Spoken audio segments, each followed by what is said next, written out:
Love You by Martha Sheen. One of the days, creeping up to my final of 21 shifts, there was an elderly lady, admitted, who normally lived with her daughter. Both had lost their husbands years ago. They were like best friends. After the mother had been in hospital for 4 days, the doctor contacted her daughter and told her that she was really unwell and might not make it. They gave the daughter a chance to come in, but informed her she had to be in full PPE. And she had to self-isolate for 10 days after. She arranged a food delivery and within the hour was by her mother's bedside. Now, most days when I left the house, my dad would wave to me out his bedroom window and I would shout, "Bye, love you," and he'd respond, Bye, love you more. When the daughter had visited her mother, I spoke to her for about 15 minutes. To reassure her we were going to take great care of her. She told me how much her mum loved Elvis. As she walked away, she said, "Goodbye, love, thank you so much." And without thinking, I shouted, Bye, love you. And we both looked at each other in slight shock. And then I quickly apologised and she laughed and I said, It's the first time I've had a goodbye love you this year, and it means a lot. Naturally, I then went to the staff room and cried for about 10 minutes. Then went and told everyone how I'd just told a patient's relative that I loved them. A very me situation.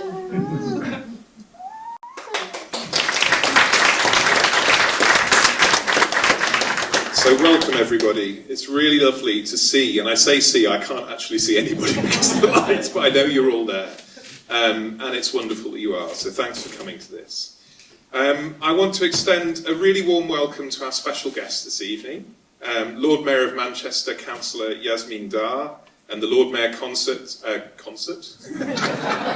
knew I'd get it wrong! Not good at protocol. The Lord Mayor Consort, Majid Dar. I actually just said to Yasmin, it's amazing that you seem to be actually making everything here less formal rather than more formal. So I hope she doesn't mind if I get a few things wrong. So, welcome to participants in the Untold Stories of the NHS project, our amazing Windrush and Trafford General storytellers and writers. And I also have to mention that one of the people here is actually a consultant at Wythenshawe Hospital. So, welcome also to representatives of our funders. We have Mike here from the Arts and Humanities Research Council, who very generously funded this project. And our partners NHS England, Lime Arts, Manchester University NHS Foundation Trust, and Manchester UNESCO City of Literature. So the last person you want to see on a stage in front of you when you're sitting in a theatre having hopefully a nice evening is a middle-aged man in a suit with a clipboard. So I'll try to be very brief and hand over to the far more interesting people. I am Jess Edwards. I'm head of the English department here at Manchester Metropolitan University. Untold Stories of the NHS, which is the project we're here launching this evening, the exhibition in the Poetry Library, began with an invitation from the Arts and Humanities Research Council for us to pitch for a project to celebrate the NHS 75th anniversary by placing a writer in residence at the first NHS hospital, Trafford General. That pitch developed into a pitch for 2 interwoven project strands to allow us to honour that other 75th birthday so closely bound up with the NHS one, the anniversary of Windrush. I'd just seen the wonderful Rhys Williams, who's with us here tonight and is Community Engagement Manager at Manchester UNESCO City of Literature, present on a new initiative for the organisation. And I usually, when I come into a room with anything to do with Manchester City of Literature, I usually do this thing where I say, how many people know that Manchester is UNESCO City of Literature? Put your hands up. I won't see you, but I hope that everybody out there knows. It's an amazing, wonderful thing. And if you happen to be one of those people who don't know, Google it, look at the website and find out more about it. Rhys was presenting on a new initiative for the organisation to establish a network of community champions around the city, embedded within communities, people who live and work within the different communities of Manchester, to enable the literature initiatives that organisation develops and runs to reach into those communities and beyond city centre institutions like this one. And we thought, okay, this is something we can work with for this project. So Reece brought community champion and all-round powerhouse Jackie Bailey on board to lead the Windrush strand of our project. At Manchester Met, we recruited prize-winning poet Kim Moore as our Trafford writer-in-residence, and we were off. And it's now my great pleasure to hand over to Jackie and Kim as your hosts for the evening to tell you the rest of the story. Greetings everyone, I'm Jackie Bailey. I was really overjoyed and humbled when I was asked to be involved in the Untold stories of the NHS, in particular to help share the stories of Windrush pioneers and their descendants. I have multiple connections with the NHS, previously as a member of staff myself, and I now work with the NHS as a management consultant. In the 1960s, my grandma was a domestic in the NHS. My sister was the same in the 90s, serving food to patients. And presently, at least 3 of my cousins are nurses here in Manchester. I could tell you more, but we only have a few hours. So suffice to say, it's my absolute pleasure and honour to be here this evening, to be a part of sharing the untold stories of the NHS through the Trafford and Windrush NHS writers. This upcoming film is a wonderful overview, a beautiful snapshot of the histories, memories, thoughts, experiences, feelings and emotions generously shared by the people involved in this programme.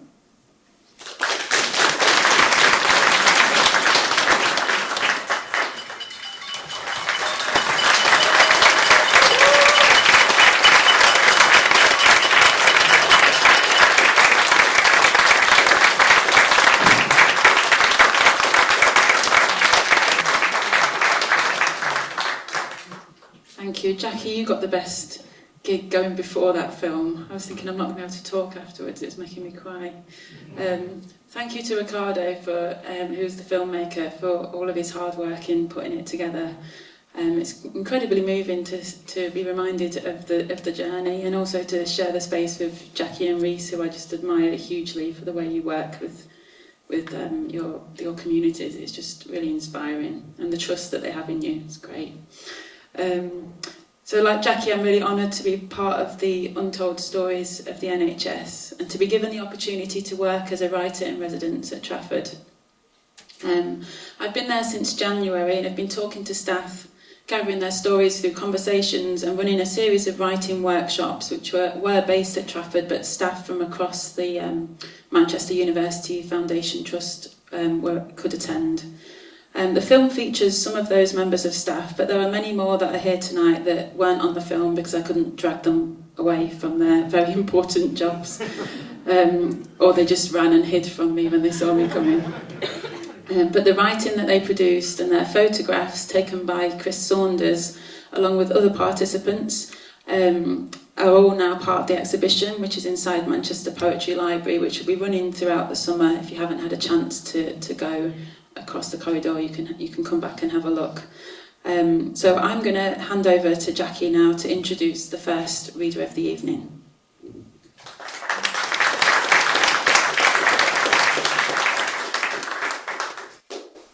Thank you.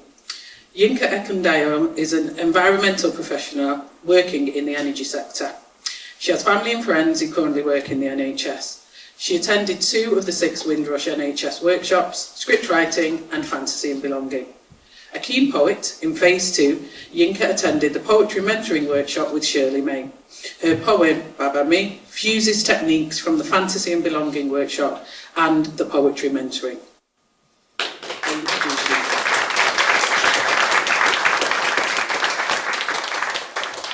Baba Me.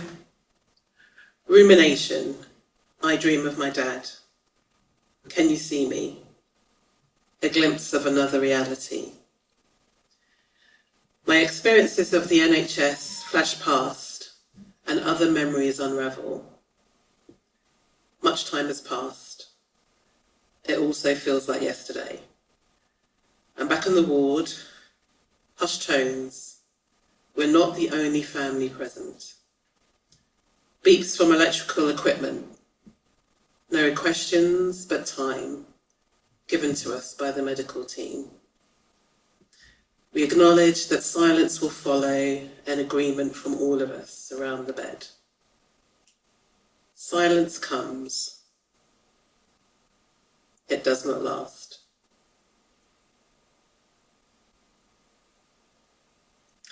A few weeks later, at a new desk that's not my desk, the clean desk policy gives a clinical feeling to the office space as tears fall silently. An announcement of a snap election by Theresa May's government brings the realisation that there will be no phone call with my dad. My personal link to a wealth of lived experiences, post and pre-colonial, enriching my understanding of the world. There have been other times when I've returned to that day, that ward. I wonder about the questions I could have asked, could still ask. My recent back issues, attempts to understand how my body works, the importance of fascia, movement and scar tissue, reminds me of my dad's discomfort a year before his passing. I know more now.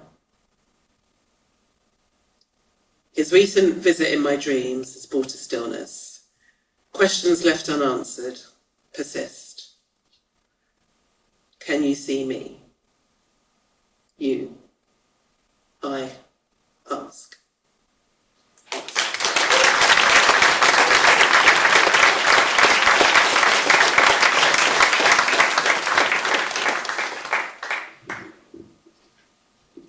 Thank you, Yinka. That was absolutely beautiful. So I'm going to introduce the next participant, who is Dr. Anjali Santakuma, who was a regular attendee at the workshops I ran at Trafford. She's a consultant in diabetes and endocrinology, working at Manchester University Foundation Trust, and has worked as a consultant across different trusts in the NHS since 2015. Anjali was actually an escapee from Wythenshawe Hospital that made her way to Trafford. By Anjali's own admission, she'd not really written creatively before, but thought she would give it a go. From the first time I heard her read something in the workshop, I was bowled over by her insight and wisdom and her ability to articulate vulnerability and humour. The story that Anjali is about to read, I think, came from an exercise where I asked participants to think about their first day at work. And I should also say that this story has been very ably edited by Anjali's daughter, Sanvi Harry, who is available for other editing paid work. Please. Thank you for that very kind introduction, Kim. I just have to say it was a real joy working with you in the workshop. So my disclaimer is I'm not a creative person, and you might be able to, about to find out why. So I can only apologize. So I just put these thoughts together, and it was about my very first NHS job here. I was joining for my first clinical attachment in the NHS. I was walking into the unknown. I had trained and learnt my trade well in India. Pursuing higher training in the UK, my first clinical attachment was on the Western Isles, which, according to a casual acquaintance at the time, was the Britain of 50 years ago. And I remember thinking how singularly useless this piece of information was for me, because literally I had no idea what Britain was like 50 years ago, or indeed at that time. However, information about the institution of NHS was much more useful. And it was described as the place to work if you're doing medicine in the UK. I arrived on Stowaway in a frightfully small aircraft, too close to the wide expanse of water for comfort. However, with a population of around 6,000, the airport transit would be the quickest I would ever know. I landed in what could be only described as freezing horizontal rain. I quickly realized this was going to be a constant feature, and went to one of the 2 clothes shops on the island and purchased the thickest fleece-lined jacket I could find. I wore this dreary beige jacket during the entirety of my initial 6 months stint as a clinical attaché, and the subsequent 6 months I spent on this beautiful island as a senior house officer. The hospital was small and welcoming. Most of my patients had the same surname, so that could be confusing or helpful, depending on how you chose to see it. I was one of the 3 or so junior medical doctors in the hospital. My circle of friends at the time on this island were made up of the hospital pharmacist, the podiatrist, and the couple of doctors. In our spare time, we took long walks and discovered the beautiful beaches and the open, barren landscapes together. Awkwardly, sometimes the people we encountered on these trips were on occasions our patients later on. I learned quickly that everything shuts down on the Isles on Sundays. Our consultant, on a rare occasion, would give us a lift in his car to fetch groceries from the local shop after work, saving us all a few hundred steps. I learned to cook in the staff accommodation with other novice cooks, and the local fire brigade used to respond to false fire alarms on a regular basis. The local joke was that the fire brigade didn't rush if the call was from the local hospital.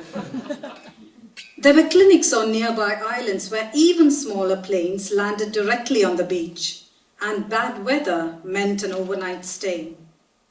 I put my newly gained Western-style communication skills, courtesy of the UK entry exam, to good use. As a clinical attaché, I matched my significant Indian medical experience with the more junior doctors who had relatively lesser clinical experience, but with significantly more social and communication skills than me. And we made a good team. I learned the nuances and the vagaries of the local population and the NHS healthcare, and slowly gained the trust and confidence of the senior medical team. I saw my first snowfall with a sense of wonder through the large clear windows of the medical ward here. I learned how to winch down a helicopter in case anyone on the local sea ferry needed medical attention. Through all of this hard work, it slowly hit me that for the first time, I was enjoying my medicine. I realized in amazement I was delivering classic textbook medical care, treating patients with exactly the treatment recommended in the hefty medical textbooks I had to devour during my medical training. I had spent part of my medical training in remote areas of rural India, with limited resources, trying to deliver the best possible care, but not always succeeding. And here I was, among unbridled, amazing care, not burdened by costs, availability, or indeed affordability. What joy! To the eyes of this young doctor, the NHS was amazing. In addition to the exemplary medical treatment, what particularly stood out was the high level of support the elderly were getting on the wards. The physiotherapy, the occupational therapy, and the social resources available were truly splendid.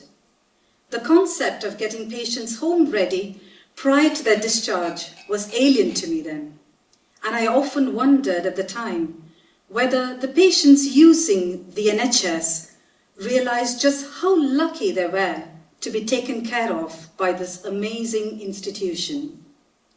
I have now worked across an abundance of NHS hospitals, progressing to an NHS consultant of many years, standing now.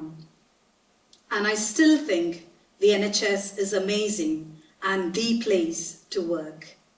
I will always treasure memories of my very first ever NHS hospital and would not have it any other way.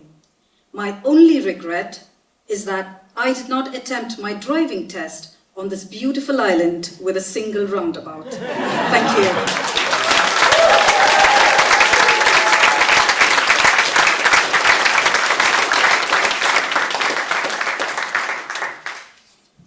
so much, Anjali, for sharing your experience with such wit and humour, while truth-telling as well. So thank you so much. And also, MFT will always know that if they need someone to, what's the word, winch a helicopter, that you are on hand. Thanks for sharing. So, I'm now going to introduce Doretta. Doretta completed a year of training to be a nurse before making what can be seen as a sideways move. As an exercise, physical activity and health expert, Doretta engages with health and social care clients and professionals. Doretta's mother, part of the Windrush generation, worked in the NHS for over 40 years, and Doretta's sisters are nurses. Doretta attended the Fantasy and Belonging and Music and Lyric workshops and mentoring as part of the programme.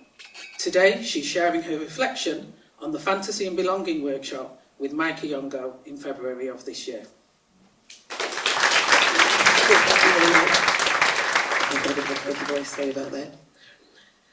I thoroughly enjoyed the workshop. What it opened up for me was how I was closed to the racism and struggles my parents faced. I suppose as a child, my parents protected us from it. Their resilience and backbone to face discrimination and the interjectory of the racist society to still somehow raise us, feed us, protect us, educate us in a cold and foreign place that gave them nothing, made them feel like they were not welcomed, let alone be able to access certain lifestyles because of the barriers they faced. It made me look back and reflect on my childhood years when my parents and others who came to Britain lived close-knitted together in the same houses that were sometimes in disrepair, living side by side with the Irish and the odd Asian family. I remember them throwing partner hands, fear of the banking system that did not treat them fairly. I remember sharing our home with my father's brother and his wife until my parents got their own property. I remember my mum passing down the big Silver Cross prams to our neighbours. I remember going to the original Smithfield Market and Barrow Boys with my mum for fruits, vegetables, etc., looking bewildered and out of sorts with white bonnet head covers, seeing white folks stopping and looking at us and our parents scurrying us together. I remember the voices of the white folk, but not really registering what they were saying, but by our mother's reaction, rushing us in, shutting the door, and quickly gathering us up close and holding us tight. It is only now that I can see and understand why. Same mentality as slavery. We are here to work, not to be seen. We are here to build them up whilst they tear us down and block us. The workshop made me connect my past to what I have faced and experienced today. The realization as to how much my parents and those who came in the Windrush have done for us to have a voice. Thank you.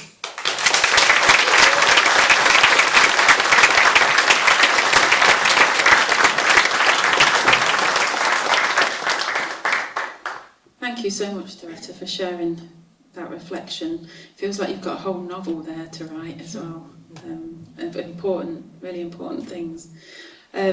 So we're now going to have to hear a reading of a play that I accidentally wrote as part of the residency. So that wasn't the original intention of the residency. The original thing was a commission for a poem, and I wrote a play.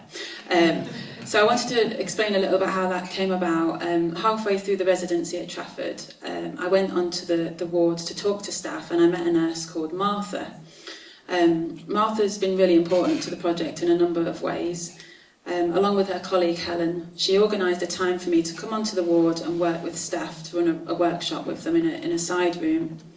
And that was the workshop. We had the nurse, the consultant, a therapeutic activities coordinator, a student nurse, a hospital radio volunteer and a domestic assistant all writing together.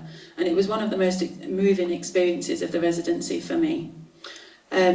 Martha also mentioned, probably quite offhand, that she'd kept a diary through the pandemic to write down her thoughts and feelings and just to keep a record of that extraordinary time. She then very casually said I could have it if I wanted as part of the project. And then I hounded her for weeks to get the diary from her. When I got my hands on the diary, I remember walking down the corridor and crying as I was reading it. It's a really powerful historical document, completely devoid of self-pity, but incredibly moving in its recording of what it was like to be a young nurse at that time. The thing that struck me most about the diary, first of all, was this pattern of working 21 shifts in a row from when the pandemic started, and these are not short shifts, they're 8, sometimes 12 hours long. I thought the diary, when I was reading it, would make a great play. The problem was I hadn't written a play before. I also wanted to weave into the diary extracts from some of the stories I'd heard at the hospital from many of the staff who are here today. So the diary extracts you're going to hear are pretty much as written, but the stories you'll hear around the diary have been changed slightly, embellished, sometimes invented, put into a different job role, spoken by imagined people. I'd like to say thank you to my wonderful colleague Anja Malik, who has worked as a dramaturg and has mentored me throughout the writing of the play. Last week we spent 2 days in rehearsals with fabulous Kate Colgrave, who's directed the play, and our hugely talented and hard-working students from the Manchester School of Theatre here at Manchester Metropolitan University. And they're now going to perform a script-in-hand reading of the play.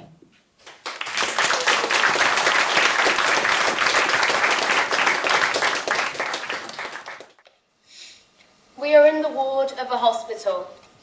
There is a calendar on the wall that says March 2020. A patient is in bed, although all we can see is the shape of their body underneath the blankets. There is a small side table next to the bed and a sink. Maggie, a nurse, is attending to a patient, Bill, taking their temperature. Bill is an elderly man who has been admitted to hospital. He is lying in bed and coughs every now and then. Bill pulls himself up, unaided but slowly, into a sitting position and reaches for a large book of poetry. Maggie comes over and passes the book to him and then adjusts the bed so he can sit and read. Bill has a fever and takes his blanket off throughout the scene and then pulls it back again. He is obviously struggling to get comfortable. We'll have you home in no time. See you tomorrow, Bill. Tomorrow? I thought you might get a day off in some well-earned gin. No, 21 shifts non-stop. Take it easy, okay? Shift 1 of 21. That's Maggie. Lovely girl. Started out as agency, but she's got a permanent job now. Reminds me of my granddaughter. She's been teaching English as a foreign language in China. Been warning us a couple of weeks about this new virus. Telling us to be careful, to stay indoors. I said, look, I've not got long. I want to enjoy what time I've got. Now look at me. That's when you know you've done okay though, isn't it? When your granddaughter talks more sense, you've done all right. Maggie's bedroom. Music is playing as the lights come up. Maggie is sitting in bed with her diary on her knee. She is tired and worried about work and what is to come, but determined not to show it to her family. There are a few teddies on the bed, a room that is halfway between childhood and adulthood. First positive CV-19 patient. Intense. Patient had multiple previous contacts. Unsure how this is going to pan out. We hear a knock on the door. It's Maggie's mum, Hannah. She hovers at the doorway but doesn't cross the threshold. She is carrying a tray with a plate of food and a glass of lemonade. She is worried, but makes her voice falsely bright and cheerful. Maggie, love, your tea's here. I'll just put it here. Thanks, Mum. Are you okay, love? Are you sure you don't want to come? I'll be fine, Mum. It's going to be for a week or 2 at most. Just till we get on top of it. I just hate thinking of you sitting here all on your own. I'll be fine, Mum.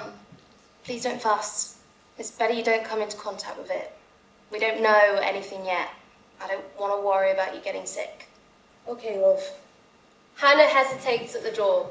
She wants to come in and hug her daughter. Maggie pretends not to notice. Hannah turns and walks downstairs. Maggie begins to write in her diary. Nando's brought in free chicken, and Leoncino brought in pizza. Survived the first shift. Started self-isolating in my room. Maggie closes the diary and puts it on the bedside table. She lies down in bed, cuddles one of the teddies, and closes her eyes. We are back in the hospital ward. Bill is in bed. He is sitting up, but has been given an oxygen mask, which he holds near to his mouth.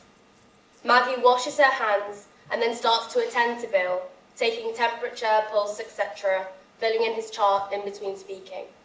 Shift 2 of 21. 2 query CV19 patients. 3 items from the body shop, much needed. Hands insanely dry. Shift 3 of 21. 4 query CV19 patients. Average shift. Grandpa spent the night in hospital, awaiting tests. Shift 4 of 21.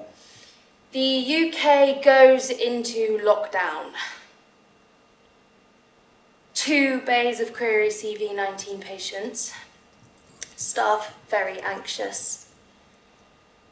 Grandpa diagnosed with metastatic bladder cancer. Spine, bladder, lung. 3 Krispy Kreme donuts and flowers from M&S.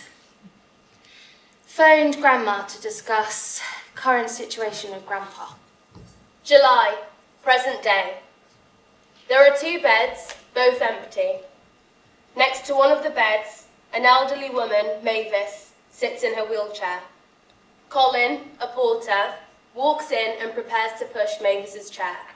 He smiles at Mavis and speaks in a loud voice. You're right, Mavis. We like on your feet. I like my socks and slippers, thanks.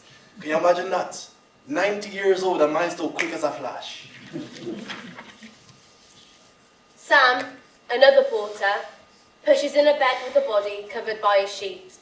He starts to do paperwork on a clipboard, filling in a form before putting it carefully on a desk. Remove anything that needs moving. Furniture, oxygen, nitrous gases. We empty the bins or collect the post. Deliver the drugs, the blood, the patient from one side of the hospital to another. Dead bodies from this world to the other. Once we were taxi drivers. Welders, printers, our staff. Now we walk 10, 12 miles a day.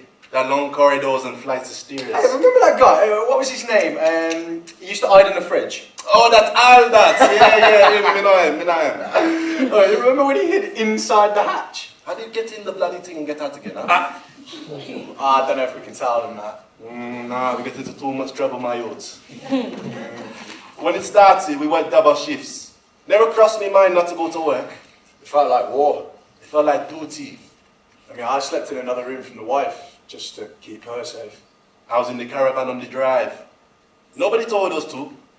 We didn't know what we were up against. At first we thought, if we washed our hands. But then we realised it was in the air. And then PPE was slow to come, or we ran out. We scavenged for more. Some people made their own. We moved anything that needed moving. The patients, yes, in beds and wheelchairs, but also drugs, the bloods, The bins. the posts, the desks and tables, and yes, of course, the bodies. Yeah, of course, the dead. Sam wheels off the body as Colin wheels away Mavis. March 2020, back on the ward. Bill is looking very poorly. He has the respirator on. He is no longer sitting up and is lying in bed now. Maggie is attending to him, taking his temperature, writing notes up. How are you feeling today, Bill? Not great. It's like I'm breathing through the thinnest straw, or there's 1,000 bees buzzing in my chest. I'll get the doctor to come see you as soon as they arrive, okay? And we can FaceTime your family so you can see their faces. Maggie turns away from Bill and rearranges something on the desk so he can't see her face. She is holding back tears and trying to hide how worried she is. Shift 5 of 21. Theatre shut today. Theatre staff helping on the ward. 4 query CV19 patients. Stressful shift. Shift 6 of 21. 2 query CV19 patients. 2 positive patients on the ward. One is a partner of a patient elsewhere in the hospital. More Krispy Kreme donuts. Relatively calm shift. God's in heaven, shift number 7. Early shift. Staff insanely anxious. Late shift, 4th positive patient. Everyone clapped the NHS at 8 p.m. tonight. Very emotional. Family did it again for me arriving home. Think I'm coping quite well. Shift 8 of 21, one fat lady. Relatively quiet and settled shift. Donna and I made well-being bags for the AMU team. Everyone really appreciated it. Big companies donated large amounts of goodies and got some pretty nice bits. Spent most of my shift on the ward, very busy. Ellen, a nurse, enters the room. She and Maggie are good friends. Maggie picks up a well-being bag. It's a beautiful bag wrapped with a ribbon. She gives it to Ellen and they hug each other. I had such a weird shift yesterday. Oh, no, nothing serious. You got time? Well, go on, I've got 5 minutes. I need cheering up today. Well, do you remember my neighbours? The ones who get angry with you about your parking? Yeah, those ones. Well, they haven't spoke to me for 6 months. They used to look straight through me as if I was made of thin air or a ghost or something. Well, last night, I was in the world of my own driving home. It was such a stressful shift and I wasn't really concentrating. I pulled into my street and the whole street is out on the doorstep clapping and banging pans. Hadn't realised the time, you see. And there was nowhere to park except outside my neighbour's house. Anyway, I drive down the street giving little waves like I'm the Queen of bloody Sheba. And then I pull out upside the house. And I get out and she's there busy banging her pan with this fixed grin on her face. She can't show she's annoyed, you see, because all the neighbours are out. And you know, being the hero and all, I need to park my chariot as close as possible to my house. For a quick getaway in the morning, you see. And oh, it was glorious. I think she done herself a mischief holding all that rage inside. Anyway, sometimes you have to laugh. Thanks for this, Maggie. She clutches the bag to her chest as if it's very precious. That means it all. Ellen leaves. Back at the hospital, Bill is in bed, visibly very poorly, and is hooked up to a drip as well as using the respirator. Shift 9 of 21. Very busy morning. 2 patients passed away. Very sad times due to new visiting restrictions. Sang happy birthday to a patient. Ran 5k after work, which was good for my mental health. Did an online family quiz. Free curry from a local restaurant. Shift 10 of 21. Double digits. Moved to a different ward. Busy, but okay day. Shift 11 of 21. Halfway there. Cleared out 1 ward for any positive CV-19 patients. Spoke to Grandpa on the phone. Perfect end to a crazy day. Shift 12 of 21. Quiet shift. All positive CV-19 patients to be moved to my ward. Total of 5 positive patients so far with multiple query positives. Joel, shift 13 of 21. Unlucky for some. Weird shift. Everyone's stressed. Another ward to be made into COVID ward. It's intense. Beginning of the storm. Shift 14 of 21. Cleared all CV-19 positive patients into COVID ward, cleaned another ward, started admitting from another hospital, very busy shift. Shift 15 of 21. Did a long day today instead of an early. Took a patient to the COVID ward. Very busy shift.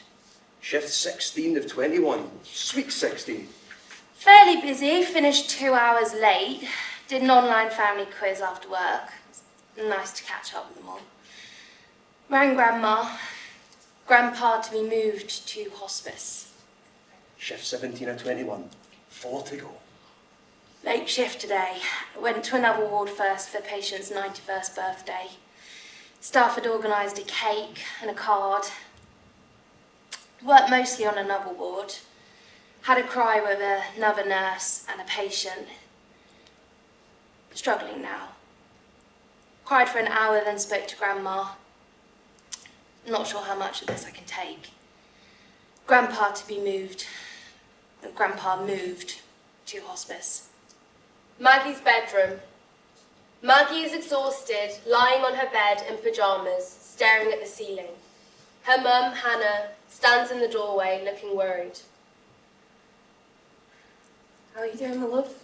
I'm fine, Mum. Sorry, I was miles away. You don't have to pretend, you know. I know how hard it is. Ellen was asked to sit with a patient today. She held his hand until his last breath. Family still aren't allowed in. It's good that he had someone there when he died. You can be talking to someone one day, and next day they're gone. It's not a normal disease. If it's getting too much, darling, you can take a break. You need to look after yourself, or you won't be good for anyone. No, I can't, Mum. There is nobody else. Staff are getting ill, people are off with anxiety and stress. If I don't go Try in... and get some sleep, love. It's late. I wish I could give you a hug. I can't sleep, my mind is racing all the time. I'll stay with you until you fall asleep. You did that every night when I was little. I remember you reading a story and how you used to fall asleep still reading it, but all the words you said would be jumbled, and then I'd wake you up going, "That's not what it says!" You always did have a lot of energy. How you used to keep going, I had no idea. I could tell you one of those hospital stories I used to tell you. Once upon a time, in the middle of the night when the owls flew with silent wings and the moon was a spent coin in the sky, a group of hospital staff gathered in the shadow of the clock tower. It said that there were some junior doctors, years into their training, while some had barely begun, and some nurses that had already seen everything there is to see. But of course, I'd never seen an old-style Mini in a service lift. Did this really happen? Do you want to hear the story or not? Go on then. And so they swore an oath to try, and they drove the Mini up to the clock tower, and some people say that all who swore the oath got inside, and some people say that no one did at all. That it was driven by a kind of ghost or a shadow. When it entered the hospital, it kept going along the corridor, into the lift, along the first floor corridor, and then Finish the story, Mum. some say that if you stand by the clock tower at midnight, at a certain time of year, when the first frost has settled in the trees, and the winter is a constant thought in the mind of the sky, you might hear the sound of the engine of that Mini, or even a kind of laughter on the wind. Hannah looks at Maggie, who is finally asleep. She covers her face with her hands, overcome with sadness and fear for her daughter. Then she wipes her eyes, stands up, closes the bedroom door behind her. The hospital. Bill is still hooked up to machines, very poorly with an oxygen mask. Maggie is washing her hands. Shift 18 of 21. Slept terribly, never a good start. Relatively calm shift. Spoke to Grandpa on the phone. He really is the best human. Shift 19 of 21. Very busy and chaotic today, mainly due to mad increase in staff. All right shift. Got some free KFC. Spoke to Grandma on the phone. Shift 20 of 21. Finishing line in sight. Long day, busy day. The days are getting harder. All patients are CV19 positive or query CV19. Relatives still not allowed to visit, making it even harder. Maggie comes and sits next to Bill. She holds his hand. Shift 21 and 21. Bill nods and closes his eyes. Maggie puts her head onto Bill's bed and cries. Colin and Sam enter the room. Maggie quickly wipes her eyes, visibly pulling herself together. Colin gently squeezes Maggie's shoulder. You're sorry, Maggie. He's been here this whole time, counting down my shifts, making daft jokes. It's okay to be sad. I know. We'll take care of him now. Don't worry. Take it easy, okay? Colin and Sam wheel Bill off. Busy, tough day. My heart is breaking. More than ready for a day off and a large gin. Maggie puts on her coat and gets ready to leave. Maggie's bedroom. It's the morning. Maggie is in pyjamas, sitting in bed with a cup of tea. Finally a day off. Going to relax in the garden, have a couple of gins later on. Just heard that Grandpa's diagnosed with COVID. My heart is struggling to cope and can't take much more. I'm going to need some serious TLC post-pandemic. The hospital. Bill's bed is empty. Maggie starts to wash her hands again.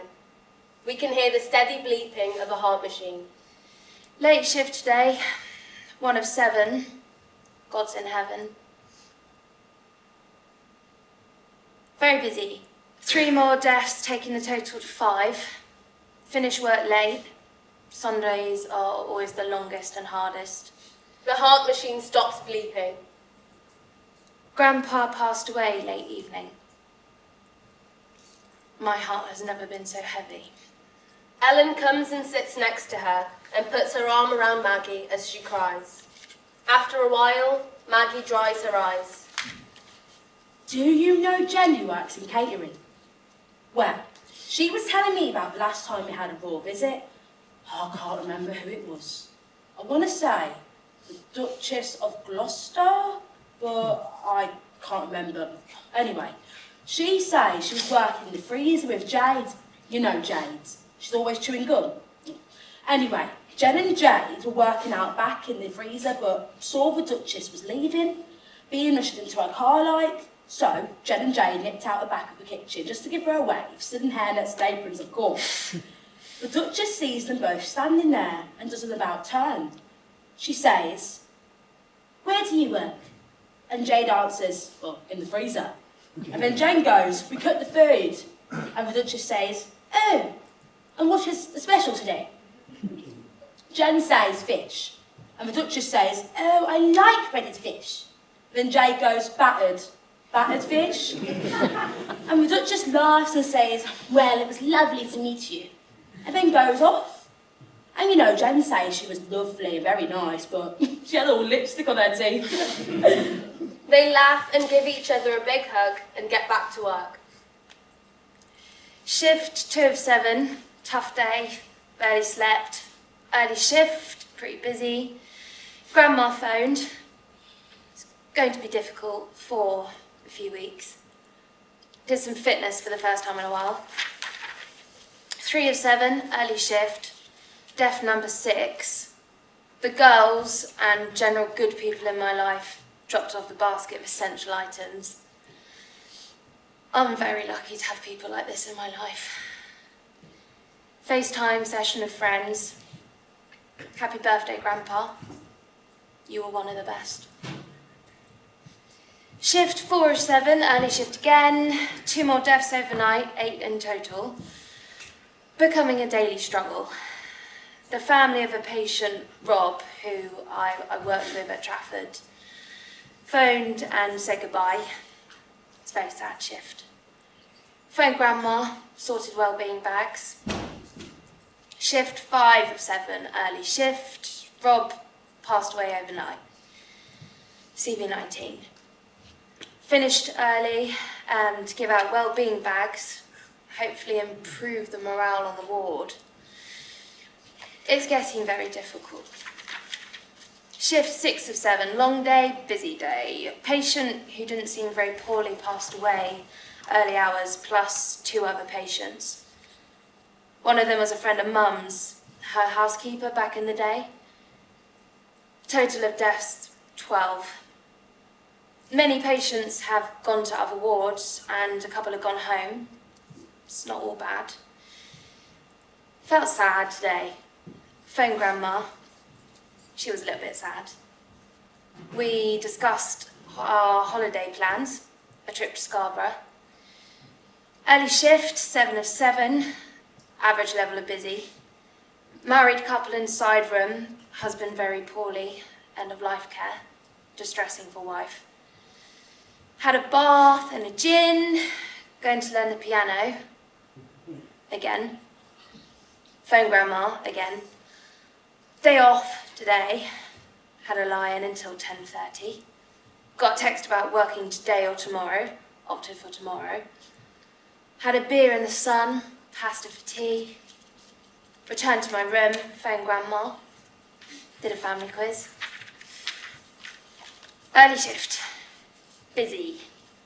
Ended up agreeing to stay until 8 p.m. 3 patients passed away overnight, 15 total. Husband passed away. Very distressing for wife.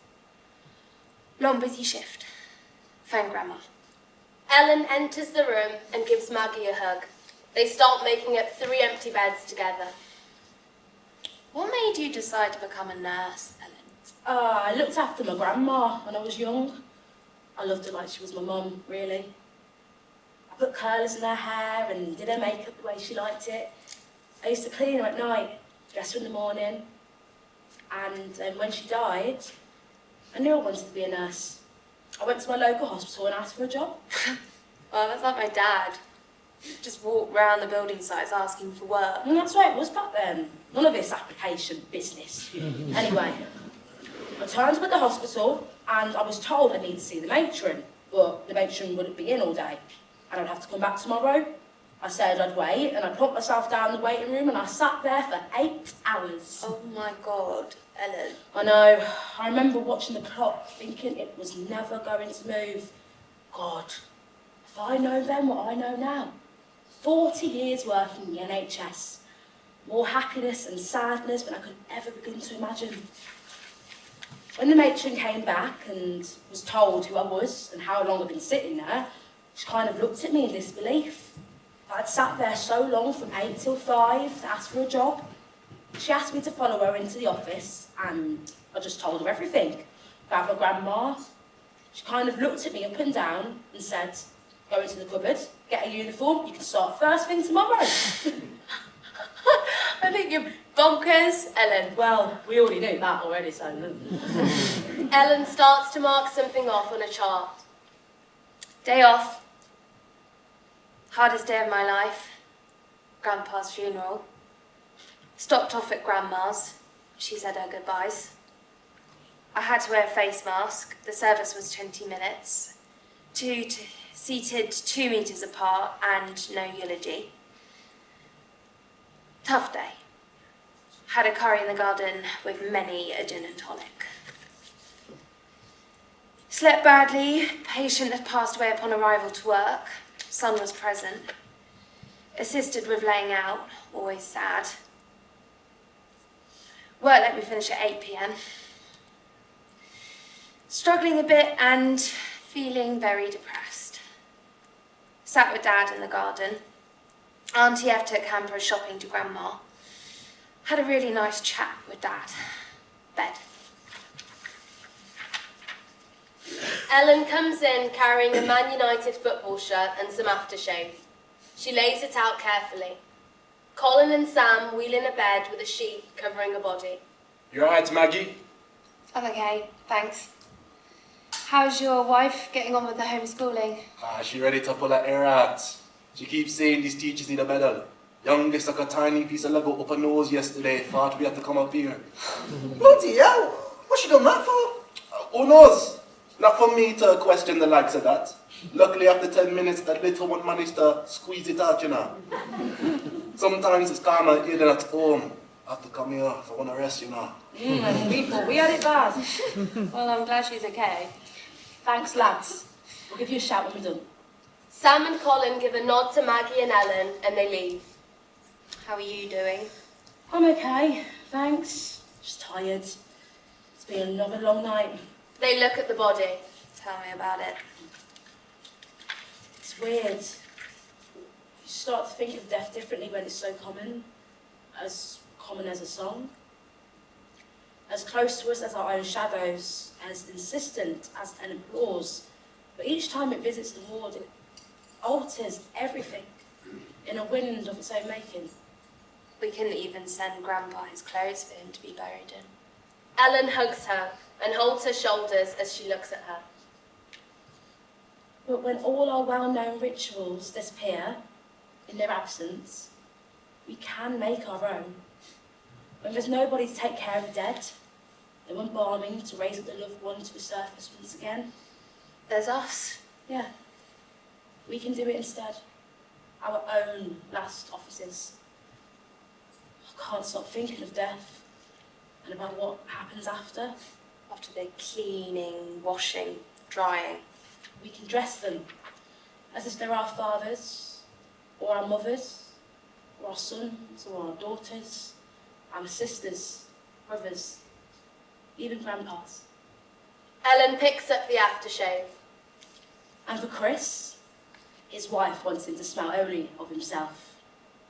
A dab of aftershave behind each ear, in the soft place of the throat. Maggie picks up the Man United shirt and gently helps Chris into it and lays him down. Ellen controls the bed and makes it flat. A Man United shirt for the football fan. No choices left, even in death. We have to bow our heads as death passes by. But we can dress them so they can live again. At least in the mind's eye. Or in the heart.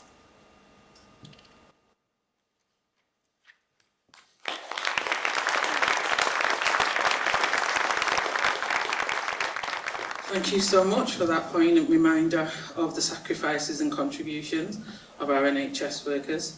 Thank you to Martha for sharing her diary. Thank you to Kim for writing the play. Thank you to the students from Manchester School of Theatre at ManMet. April Manderson is a mental health therapist practitioner and founding member of community writing collective Write the Power. She attended the Fantasy and Belonging workshop and mentoring, developing the poem Violet in honour of her mother, who was a nurse. On the Untold Stories website, another of April's poems, The Ruling Class, is also shared. This evening, April will share Violet.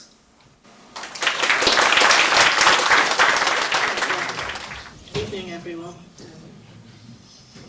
Okay, this is Violet, for Violet. She came on the wings of a hummingbird, blazing a trail and facing headwinds of uncertainty, yet calm, serene, and self-contained in long white gloves, finished at the elbows and horizontal with her heart, laid still in longing contemplation for all, great and small, now left behind, and gazing on into her horizon with love, hope, and regret for what awaits. Colour me red and the truest of blue, swirled into a violet hue that is the embodiment of gentle. In name and nature, she is my mother. And now we are here in the peeling cubicle. Pastor's voice echoes through well-worn corridors of grey and yellow, willing her back to where life awaits.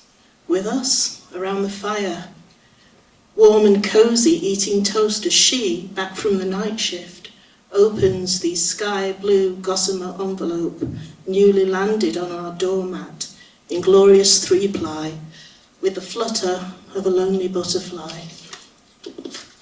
And out fly stories and heat and sound and fireflies and rum on ice and the click, click, clack of the Sunday cricket bat. With Uncle Joe's ice cream and sepia-toned pictures of family that I'm told to love. So I do.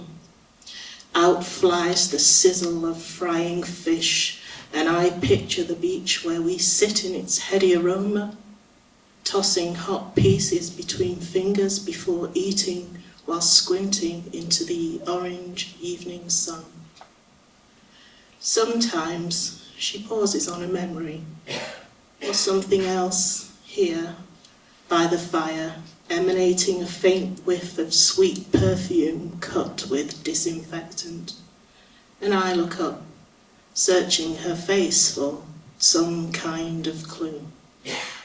Colour me red and the truest of blue, whilst all around a hummingbird flew in the peeling cubicle, and then I knew she was gone.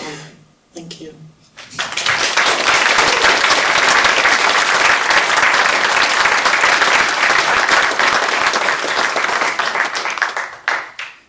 Thank you, April. I love that through the power of poetry we're able to meet Violet and feel like she's in the room. That's a really beautiful poem. This is your 2 participant warning now. That means we've got 2 participants left.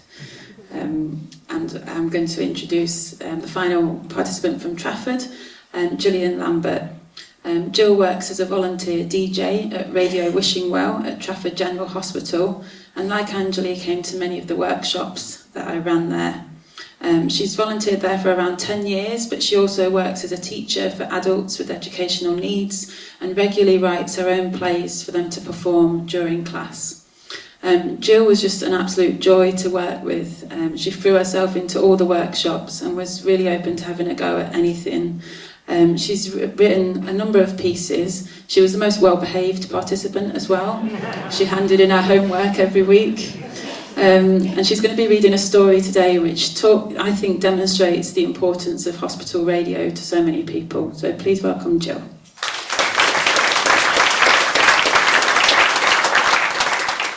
That's the first time I've been called well-behaved since I was about 6. So thank you very much to Kay.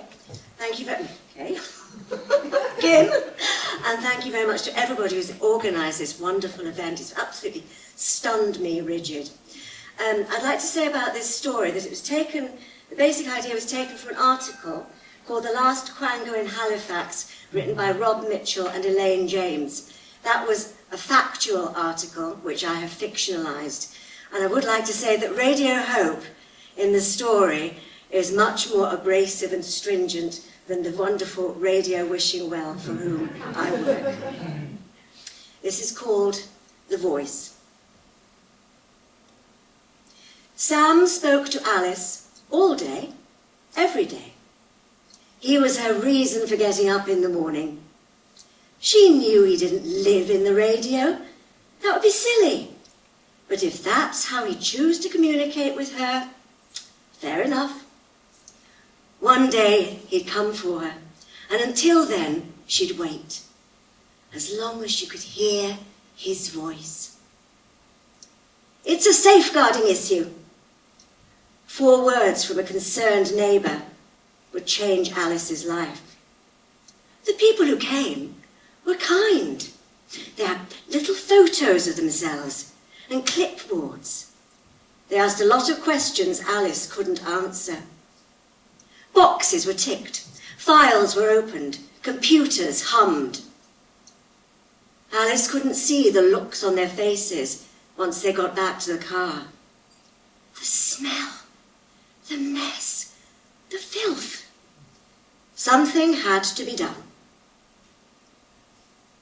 They came for Alice. She whimpered until they let her put the radio on her lap in the car. It was a treat to be taken to such a fine house. It was a holiday for Alice. Friendly people helped her. The food was good.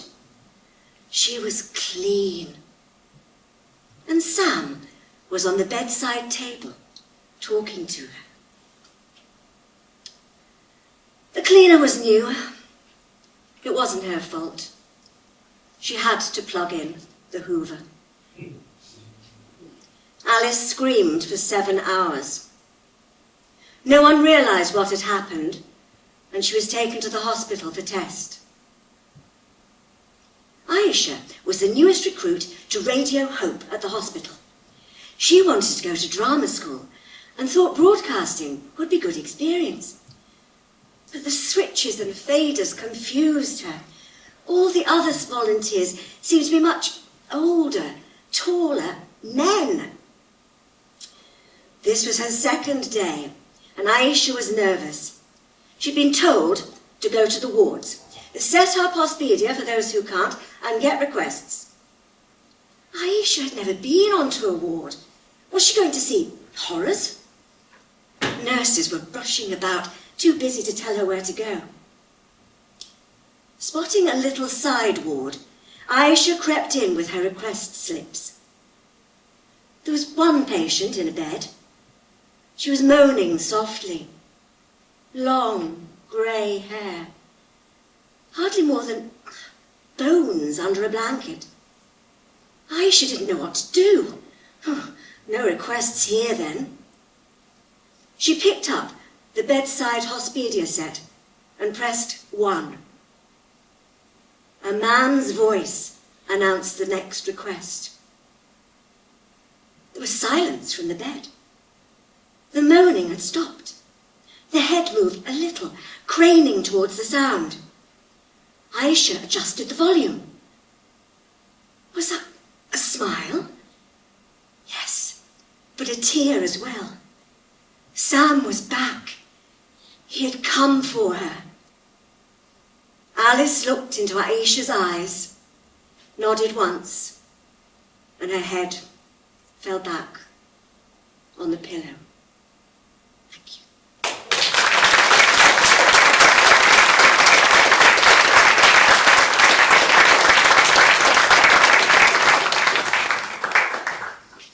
Thank you so much, Gillian. I saw Gillian earlier today, and she was one of the Trafford NHS writers who must have wondered, who is this strange woman coming up addressing me by name as if she knows me, going, "Hi!" So I had to explain to her that I'd seen her on the film and I'd had a look around the exhibition as well. So thank you so much for sharing.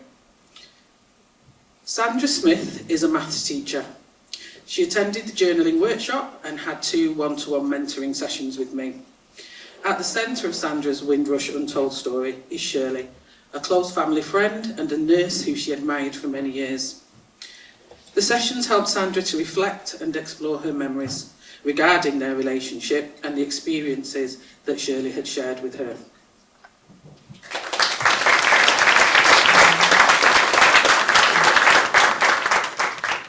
Good evening, everyone. As you've just heard, I'm a maths teacher, so I don't write.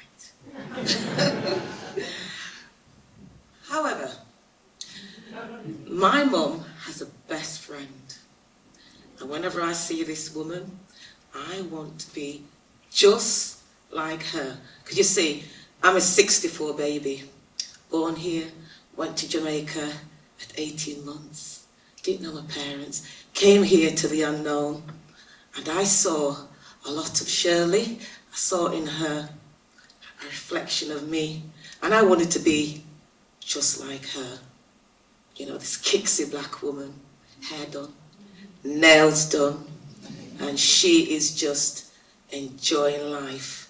You see, over the years, I've listened to her stories, and here's what I'd say about Shirley. She sadly passed away a year ago, but she'll always be the woman I want to be. Shirley, a remarkable woman indeed. You know, you are my secret role model. With a work-life balance, with a story of her share of obstacles, insults, and blatant racism, triumph, and most of all, love. A woman of my heart. I have such deep admiration for you. Single woman, young and alone, in search of a brighter future in Britain, only to work on sociable hours to feed her child. Her pride and her ambition were always in her vision. You see, I used to earwig and listen to her conversation with Mum. I listened to her stories attentively, where she described her daily dose of abuse, racist name-calling, and insults from the patients in her care.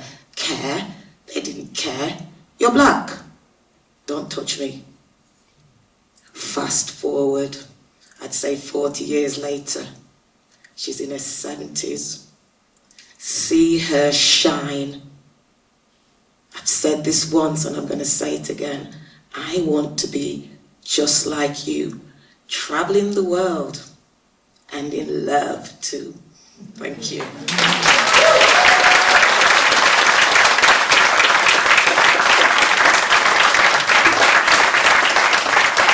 Thank you, Sandra. I love that poem. I love the last 3 words. It's fantastic.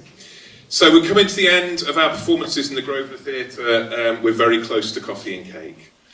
I just want to say a few words of thanks to the people who've made this project possible, and there are lots of them. I'm going to really try and avoid doing a bit of an Oscar speech because we haven't got time for that. But it's important to thank people. So I want to thank all the partners. I mentioned them at the beginning. I won't run through them all now. I want to thank colleagues here at the university from our press and marketing team who've supported us. I want to thank the 17 students who have contributed to this project. It's wonderful to work in a university where you can work with students and they collaborate with you on a project and they're part of the creative force behind it. So we work with a researcher called Zoya, who I don't think is here tonight. I haven't seen her. We work with 3 exhibition curators, Lily, Bircher and Rowan, all of whom are here and who've been absolutely amazing, and I've worked with them before.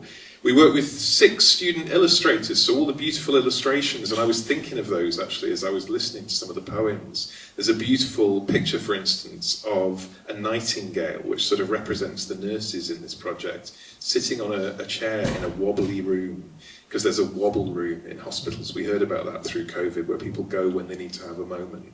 So I was thinking of that. We've worked with the 7 student actors that you saw tonight, who've been amazing, and I've worked with the students in our School of Theatre before. That's an amazing privilege to be able to work with them. I want to thank photographer Chris Saunders. I think everybody who's seen the photographs in this exhibition will agree. I think Chris is with us. I haven't seen him. He's probably a shy man, he might not give us a whoop. Is he here? Fantastic. I can't see anyone. But Chris, you totally, and I know it's true of other people who work, so I've never worked with a portrait photographer before, and me and Kim, you know, we cry a lot, me and Kim actually. There's been a lot of emotion in this, as Jackie said, there's been a lot of emotion in this project altogether because it's been about remembering the near at hand, all those memories of COVID that you saw, you know, people working their way through, and the longer memories that have been drawn on, particularly in the Windrush project. So I thought Chris's work, you know, just gave me a totally new view of how to make people special, how to make a moment special, how to capture something and hold it. And there's something really beautiful about that. And Ricardo, the amazing Ricardo, our filmmaker on this project, who's just been absolutely incredible. Worked alongside Chris quite a lot, would go into the hospital or to meet our Windrush participants, and just so sensitive and so passionate about the project. So it's been a privilege to work with him too. And I really hope you will go to the website, because there's lots more on the website, including interviews with our participants. So it's quite easy to find. It's untoldstories.mmu.ac.uk.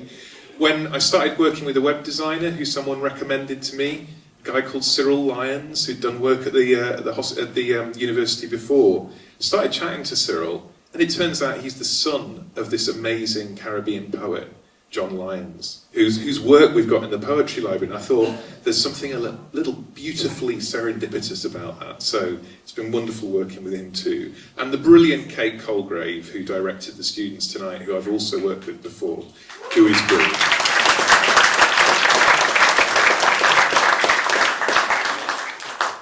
And of course, my amazing colleagues.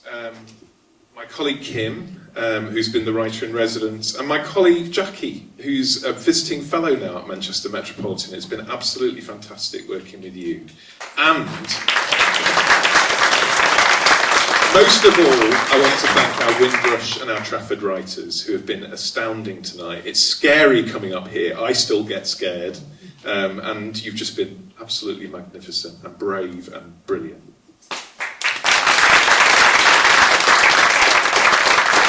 So it's now my very great privilege to introduce our special guest, one of 2 special guests who are going to come on at the end to finish our performances, Lord Mayor, Councillor Yasmin Dar, to the stage to say a few words. Good evening. I'm just absolutely humbled, and I'm so honoured to be here, and I thank you for inviting me, and I'm so glad that I accepted the invitation. You know, someone made a comment, ordinary people doing extraordinary work. Extraordinary people, actually, doing amazing work, serving humanity. You know, the pride, the NHS workers are the pride of our nation, and that's so important. That's shown each and every one of us, the struggles, the pain, and this has just completely highlighted the stories, the poems, the play has been so powering, and you know, it's been absolutely inspirational. Thank you. So I have a few words to say, so I'm going to read, but I had to say that because I'm really, really touched, and it was really, really emotional, so thank you. So Manchester's aspiration as a UNESCO City of Literature is to be a place where literary activity changes lives. Our city is home to UK's oldest public library and its most visited public library.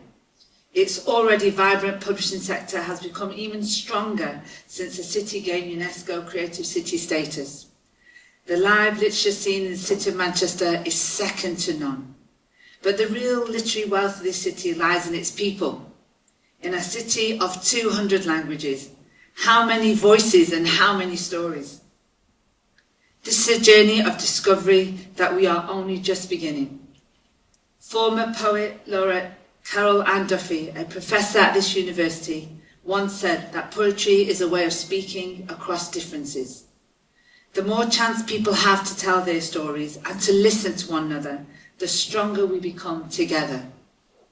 The Manchester Poetry Library at Manchester Met has been imagined as this kind of space for speaking across differences. A multilingual poetry library where readers will read and hear things they did not know and had not heard before. Today we've come together to celebrate the 75th anniversary of the NHS, to the diverse voices and stories of people who work in it, and whose families and communities have made it what it is. And it's been a while since we stood on our doorsteps to clap for the NHS, but I'd like to invite you to do that today. Once again, to thank our Trafford and Windrush writers for sharing their wonderful and moving stories. Let's stand and clap for our NHS again. Thank you.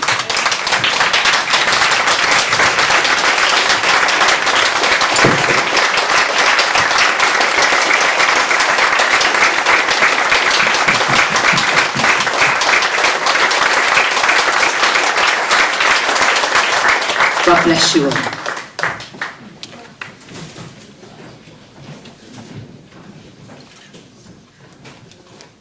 Thank you, Lord Mayor, Councillor Yasmin Dow. Now I am delighted to introduce a special invited guest, Jenny Mitchell. Jenny Mitchell won the Gregory O'Donoghue Prize 2022 and the Poetry Book Awards 2021 for her second collection, Map of a Plantation, which is required reading at Manchester Met. The best-selling debut collection, Her Lost Language, is one of 44 poetry books for 2019, and her latest collection, Resurrection of a Black Man, contains 3 prize winners and will be featured on the US podcast Poetry Unbound. Jenny has won numerous competitions and is widely published. Last month, Jenny was invited to Parliament by Helen Hayes, MP for Dulwich and West Norwood and Shadow Minister for Children and Early Years. There, Jenny performed 2 of her poems, Caribbean Service and Black Men Should Wear Colour, at the Windrush 75 commemoration. Both poems are published in her debut collection. The poem, Caribbean Service, is also published in the Penguin anthology, Part of the Story That Started Before Me, edited by George the Poet and published in July this year. So to close this wonderful evening, launching the Untold Stories of the NHS exhibition and website, please welcome our special guest, Jenny Mitchell, as she shares her poem, Caribbean Service. Thank you.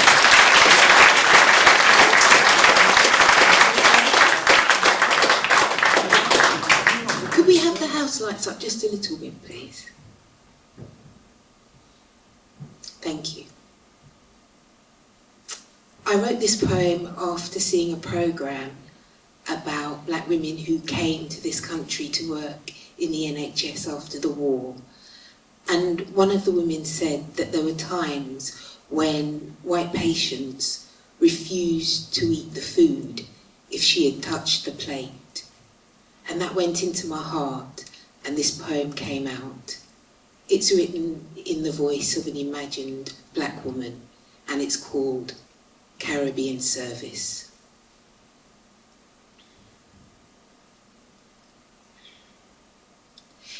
Ever since I first taste words, none as succulent as England, served between the heat-damp pages of my school books, held up like a looking glass to hide the corrugated shacks pressed hard against Jamaican hills, graveyards growing in the garden, old familiar bones pushed through the soil, doppified the crop, Daddy forced to work in US fields, Mummy washed the neighbour's clothes, bent so often in the stream, her face resembled pummeled rock.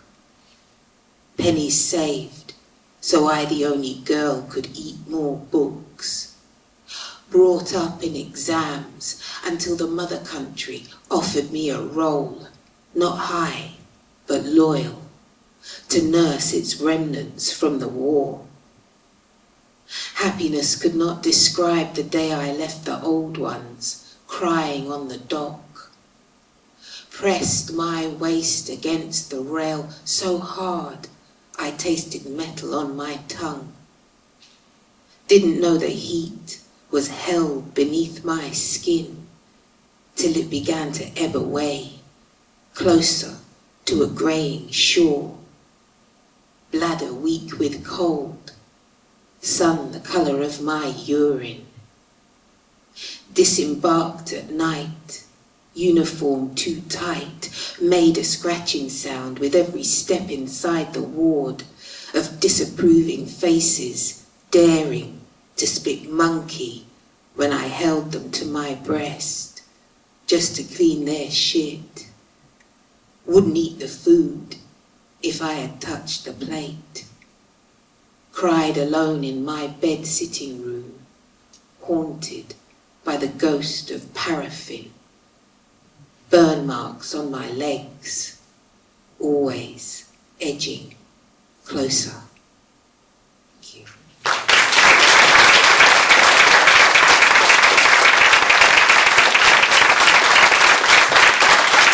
Thank you so much.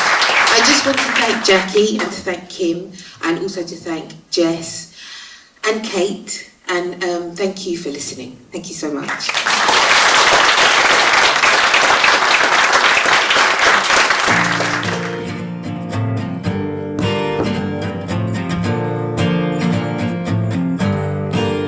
For generations, pride in patient care, not just needles, we were combing hair. Do you see what I see? Do you see what I see?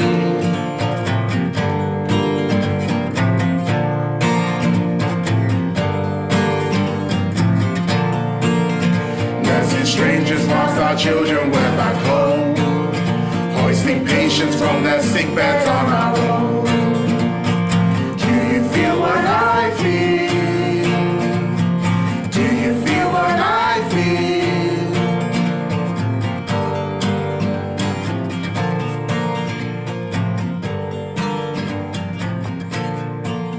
Sisters taking turns.